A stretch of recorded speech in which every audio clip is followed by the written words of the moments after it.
Olá, oitavoanos, sejam bem-vindos à nossa aula de História. Eu sou a professora Janaína Jardim e hoje nós vamos falar sobre a nossa história, né? História do Brasil, Brasil colônia.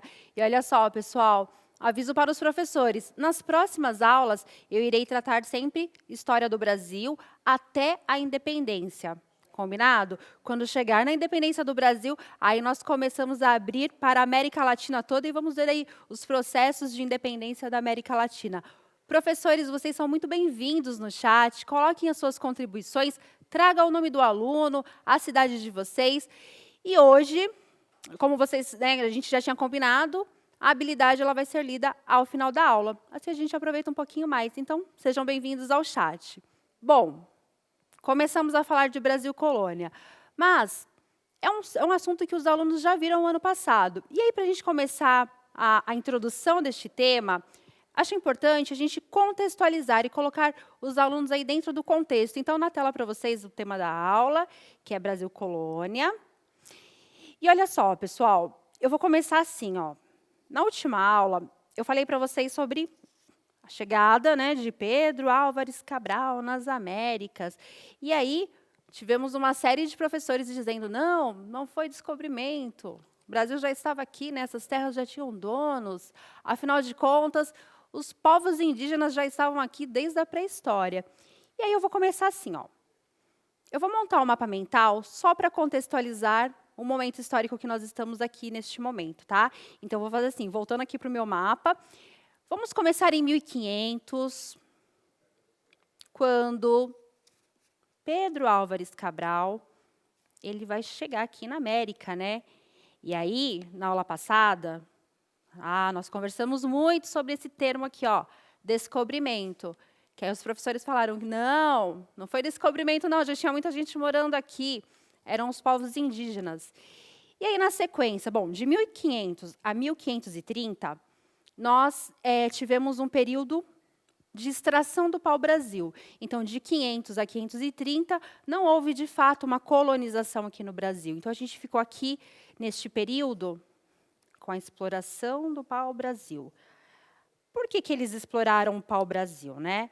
Primeiro, porque estava abundante, eles não precisavam nem plantar nada. Segundo, porque do pau-brasil saiu uma tinta vermelha, que era muito valiosa lá na Europa. Então, olha só, de 1500 a 1530, nós tivemos a exploração do pau-brasil. E aí, para onde que ia esse pau-brasil, né? Como que isso era feito? Gente, eu tenho que trazer minha caravela, né? Que foi o professor Anderson que fez, que é muito bonitinha. Olha só. O pau-brasil, ele saía, então, aqui do Brasil, claro, né? E ia para a Europa, em navios para a Europa. Sai aqui do Brasil, deixa eu ver se estou mostrando direitinho. Sai do Brasil, de 1500 a 1530, é esse aqui o fluxo, ó. Brasil, Europa. E o que eles estão levando para a Europa? Pau-brasil. Então, eu vou colocar aqui no nosso mapa mental esse primeiro símbolo do nosso primeiro ciclo econômico, que é o pau-brasil. E aí, nós temos uma questão, né, gente? Olha só. Esse território ele precisa ser povoado. Por quê? Os europeus, tem uma galera lá, ingleses e franceses, que já estão de olho nessas terras. Portugal ainda não está muito colonizando toda a porção que é sua de direito na América. E franceses, ingleses já estão de olho querendo tomar essas terras. Bom, o Dom Vicente, aliás, o Dom João III, ele vai conversar com Martim Afonso e fala o seguinte, vai para a colônia e tenta uma nova forma de utilizar aquele solo. Vamos tentar cana-de-açúcar. Gente, por que o professor fala tanto de açúcar, né? De açúcar, café. Gente, açúcar, neste momento da história, vale muito dinheiro. Então, a gente tem um segundo ciclo econômico aqui no Brasil. E aí eu vou colocar aqui, ó, em 1532, é fundada a Vila de São Vicente. A gente vai falar muito da Vila de São Vicente, eu trouxe até algumas imagens para vocês. Então, olha só, 1532, fundação da Vila de São Vicente. Martim Afonso ele vem para o Brasil para com a intenção de começar um sistema administrativo nessas terras. Terras muito grandes. E elas precisam começar a ser povoadas. A cana-de-açúcar é uma forma de povoar. E, além do que, também dá muito dinheiro, né? Os europeus adoram açúcar. E aí, já estou vendo aqui alguns professores dizendo que gostaram da ideia. Muito obrigada, professores, pela empatia de vocês. Agora eu vou para a última parte aqui. Bom, o Martim Afonso, quando ele chegou aqui em 1532, ele trouxe, então, essa cultura, né, da cana-de-açúcar. E aí ele percebeu que realmente era possível, era viável a forma de administração da colônia que nós conhecemos do Brasil, que foi a primeira, que foram as capitanias hereditárias. E aí nós começamos com as capitanias hereditárias, onde são divididos em 15 porções de terras para os capitães donatários. Isso tudo que eu falei aqui é matéria do ano passado, então eu estava só contextualizando para que vocês, alunos, soubessem em qual momento da história nós estamos. E agora, dito tudo isso, eu vou deixar para vocês a questão disparadora. Dá uma olhadinha aí na tela. Qual o significado do monumento às bandeiras? E aí, pessoal, teve um motivo para eu explicar tudo isso. Agora nós estamos começando um momento da história onde nós teremos os bandeirantes. Vou deixar um minuto na tela para vocês e tragam aqui o nome dos alunos, a cidade e a escola de vocês. Um minutinho.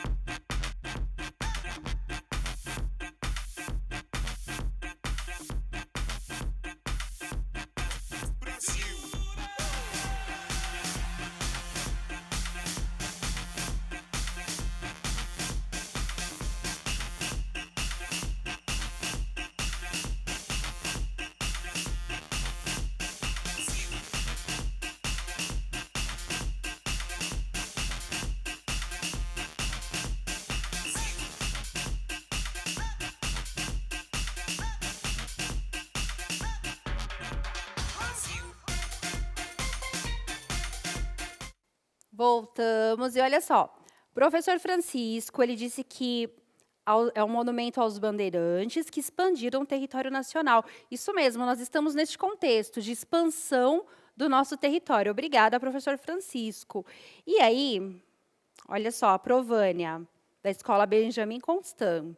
Ela disse que representa os bandeirantes, expondo suas diversas etnias. Eu vou voltar na tela para vocês, enquanto eu leio a resposta da Pro, que está muito boa, eu vou voltar na imagem, dá uma olhadinha lá.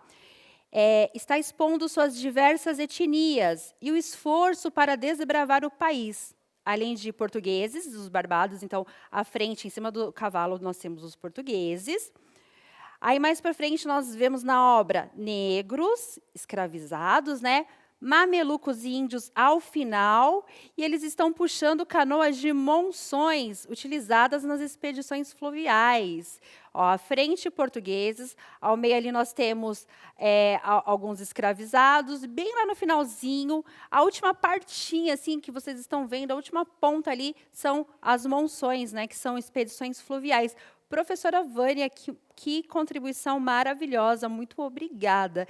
E aí, deixa eu dar uma olhadinha aqui, eu trouxe para vocês uma resposta para vocês tirarem um print. Dá uma olhadinha na tela. Contextualizando, então, assim, o Monumento às Bandeiras, ela representa os bandeirantes e a formação étnico-racial do povo brasileiro.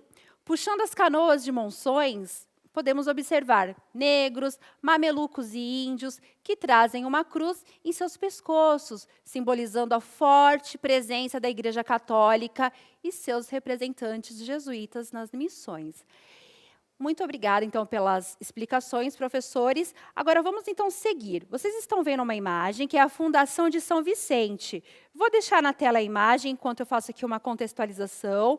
Então, olha só, quando o Martim Afonso ele chega, né, aqui, ele funda a primeira vila portuguesa na América, é essa vila que vocês estão vendo, a Fundação de São Vicente. E aí, nesta obra, vocês estão vendo assim, ó, é o contato entre Martim Afonso de Souza com aquela tribo que morava ali, que eram os Piquerobi. Vocês estão vendo no fundo assim os índios bem desconfiados? Eles estão bem desconfiados. Se vocês puderem depois apreciarem melhor essa obra, vocês vão ver assim, ó, caravelas chegando aqui no litoral e alguns índios bem desconfiados ali ao fundo. Esse é o encontro entre europeus e indígenas em terras paulistas. E aí eu trouxe para vocês também um vídeo onde vai mostrar a Casa Martim Afonso e vai contar um pouquinho dessa história com vocês. A Casa Martim Afonso, olha só.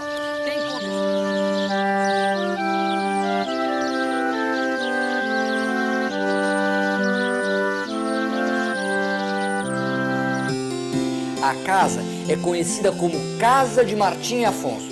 Mas parece que ele não morou nela não, viu? Quando ele chegou aqui, já existia uma casa de pedra no local.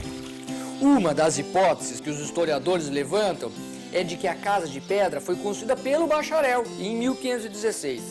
Da casa, só sobrou uma parede feita com óleo de baleia, areia e cal de concha, que é extraído do sambaquis. É o muro de alvenaria mais antigo do Brasil. Na casa, o amigo vai ver vários mapas de São Vicente. Dá para perceber que a nossa cidade cresceu muito, mas no mesmo lugar. Por isso, construções como a Casa de Pedra foram demolidas para dar lugar a novas edificações. Outra coisa interessante são alguns símbolos da cultura europeia na época da colonização. São objetos variados, como uma armadura medieval e réplicas das espadas de navegadores como Cristóvão Colombo e Pedro Álvares Cabral. Tem também uma réplica da nau que trouxe Martim Afonso para o Brasil. É uma miniatura, mas o barco de verdade pesava quase 200 toneladas e tinha capacidade para 180 homens. Na casa, também dá para ver alguns objetos indígenas e da cultura caiçara.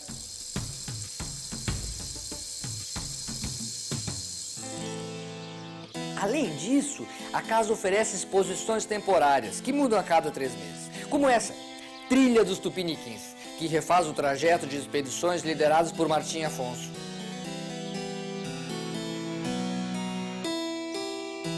Vou falar uma coisa.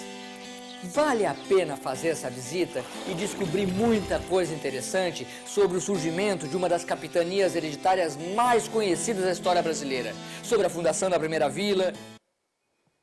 Olha só, a Pro Maria Cristina, ela disse assim, ó, não devemos romantizar esses movimentos, é preciso uma nova leitura. Super concordo com a professora, é isso que nós vamos fazer agora, uma nova leitura, né? Afinal de contas, quem são esses bandeirantes? Quem são eles? Vilões ou mocinhos, né? Na tela para vocês, olha só, pessoal, o que acontece? Nós temos agora na história um período de interiorização do Brasil, então precisamos crescer o Brasil através de expedições. Então existiram 3 tipos de expedições: as bandeiras, as entradas e as monções. Eram os 3 tipos de expedições para interiorizar, para fazer crescer o Brasil para o interior. As bandeiras, elas eram financiadas por particulares, então eram particulares que financiavam esse tipo de expedição rumo ao interior do Brasil. As entradas eram financiadas pela coroa portuguesa. Então, a coroa portuguesa financiava esses homens para poder entrar.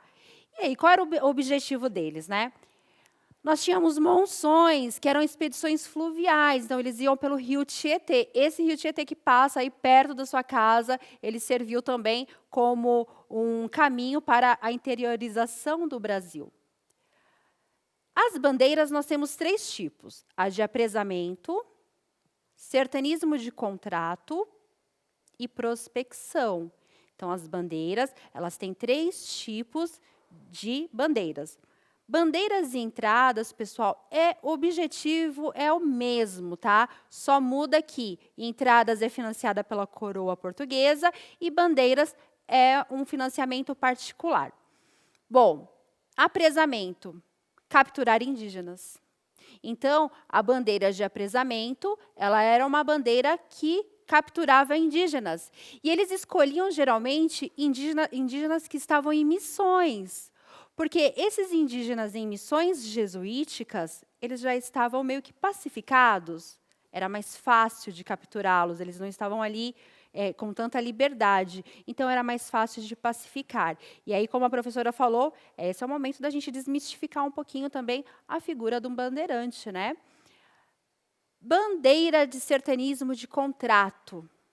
Objetivo: destruir quilombos. Então, os quilombos representavam ali um grande risco para os donos de monoculturas, das plantações, porque sabiam que os seus escravizados tinham para onde fugir. Então, sertanismo de contrato é um tipo de bandeira também. E bandeira de prospecção. Gente, essa é a mais importante, porque olha só, eu vou fazer um parênteses aqui. Vocês se lembram quando a Espanha chega, a coroa espanhola, ela chega na sua porção da América? Gente, de cara, eles encontram ouro. Vocês se lembram que eu até contei para vocês a história do Montezuma, Hernán Cortés, Francisco Pizarro? Eles encontram de cara, lá no século XV, eles já encontram ouro. Aqui no Brasil, na porção que é colônia portuguesa, só vai ser encontrado ouro no século XVII, em Minas Gerais. Certo? Então, assim, demorou para encontrar ouro. A bandeira de prospecção, ela serve para procurar metais preciosos na colônia. Bom, voltando na tela. Quem eram os bandeirantes, né? Porque, assim, geralmente vocês vão ver aquelas... se vocês andarem aqui por São Paulo, no centro, vocês vão ver aquelas esculturas, aqueles homens vestidos parecendo aqueles mosqueteiros, né? Os mosqueteiros. Mas quem eram os bandeirantes? Eles eram mamelucos. Eles falavam o tupi-guarani. É isso mesmo, pessoal. Os bandeirantes, eles tinham muito mais relação com os povos indígenas do que com os europeus. Então, eles eram mamelucos, que é ali a mistura, né? A miscigenação entre os índios, os indígenas nativos, e os portugueses, são os mamelucos. Esses mamelucos, eles andavam até descalço, dormiam em redes e falavam o tupi-guarani. E aí, essa imagem que nós temos hoje, né, dos bandeirantes, que se você andar em São Paulo, você vai ver aquelas estátuas. Fernão Dias, deixa eu ver se eu lembro mais algum. Fernão Dias, a gente tem... Eu não lembro mais, gente, mas eu sei que tem Fernão Dias e tem mais alguns outros que eu não me lembro agora. Se vocês lembrarem, professores, vão me falando aqui. Essa figura do bandeirante, né, da forma que vocês veem, ela foi feita a partir do século XX, ali, comecinho do século XX. Por quê? A elite cafeira, aqui de São Paulo, ela precisava remontar o seu passado. E quando ela olha para o seu passado, ela vê quem? O bandeirante. O bandeirante parece muito mais com os povos indígenas locais do que com o português, do que com o europeu. Então, eles começam aí a criar uma mistificação, uma mitificação em cima dessa personagem que é o bandeirante. Então, se tem algumas obras de arte que você vê o bandeirante em uma bandeira de apresamento, né, onde eles retiram índios das missões para serem escravizados, vocês vão ver que eles andam até descalço, né, porque o bandeirante é isso, ele é um mameluco, ele tem hábitos indígenas, mas aí essa elite cafeira, lá no século XX, no comecinho do século XX, começa a repensar, né, essa imagem do bandeirante. E aí, vou colocar na tela para vocês, esses dois pontos aqui estão no caderno do aluno. Então, caderno do aluno de 2020. Pessoal, eu usei o de 2020 porque nós ainda estamos em uma habilidade de transição. Então, é a habilidade do ano passado, usei o caderno do ano passado. Está bem? Página 34, volume 3. E aí tem assim, ó, pontos negativos e pontos positivos em relação aos bandeirantes. Pontos negativos. Destruição de missões jesuíticas, e aí a gente pode falar de uma população nativa massacrada e por ações violentas dos bandeirantes, e que marca o início do nosso território paulista, né? Extermínio e escravização de povos indígenas e negros no território. destruição do Quilombo de Palmares no século XVII. Então, esses são os pontos negativos que a gente já começa também a desmistificar a figura do bandeirante como um grande herói, né? Ele era ali também um grande sobrevivente, né, deste momento. Pontos positivos. Bom, responsáveis pela expansão do território pelos portugueses e descoberta do ouro. Em história é sempre assim, gente. Depende do ponto de vista, né? Depende de quem está contando a história, a gente vai achar que uma coisa é positiva ou negativa. Então, se um indígena estiver contando essa história, é lógico, só tem ponto negativo, né? A imensa população nativa foi massacrada para que o nosso território pudesse crescer, para que ele pudesse se interiorizar, né? Sair ali do litoral e começar a entrar mais para o interior do Brasil. Mas, se eu for olhar pelo ponto de vista do europeu, pelo ponto de vista do conquistador, pelo ponto de vista dos grandes latifundiários, e aí eu vou dizer assim, olha, realmente o bandeirante ele teve muita relevância na construção do nosso território. E assim, história, nós colocamos as duas versões. Aí, estudantes, é com vocês, aí são vocês que vão decidir. Uma gravura para vocês analisarem, dar uma olhadinha. É uma gravura do século XVII, não, XV, XVIII. E aí vocês estão vendo, então, os bandeirantes, né? É uma gravura mais romantizada, vocês estão vendo os bandeirantes assim já com mais características europeias, quando, na realidade, eles não tinham características europeias, eles eram mamelucos, eles se pareciam mais com os nativos indígenas do que com os europeus. Partida da Monção, é um quadro de Almeida Júnior. Então, vocês estão vendo aí, ó, presença da igreja, bem no centro do quadro, sempre forte presença da igreja, e as navegações, né, as monções que navegavam ali no Rio Tietê, levando a interiorização para todo o território. E aí, eu vou ler algumas interações aqui de professores, que está bem legal. O Pro Henrique está perguntando, sério? Não sei, Pro, eu não entendi aqui a sua pergunta. Bom, Pro Patrícia, devemos criticar a ação dos bandeirantes. Pro, esse é o seu ponto de vista acerca dos bandeirantes, eu não estou discordando, mas assim, ó, eu geralmente não me coloco como em primeira pessoa nas minhas aulas, mas agora eu vou te dizer como que eu faço. Eu gosto de entregar 2 pontos de vista para os alunos, sempre. E explico os dois, os pós e os contras. E espero que eles façam depois a própria contextualização deles, né? Que eles tragam também a opinião deles. É importante a gente ouvir o que os alunos têm a dizer. Então, a gente traz os fatos. Essa é a nossa obrigação, trazer os fatos. E aí eles que vão, né, também tirar as conclusões deles. Mas eu também concordo que a ação dos bandeirantes ela foi extremamente... eu vou usar novamente essa palavra, ela foi extremamente genocida, exterminou muitas populações indígenas, só que esses bandeirantes, por outro lado, também eram indígenas, eles eram mamelucos, e também eram alguns sobreviventes, né? E a história e suas contradições. E aí eu tenho aqui a Pro Rafael. Inclusive, são nos bandeirantes que se origina o termo senhor de escravos. É verdade. Bom, vamos lá.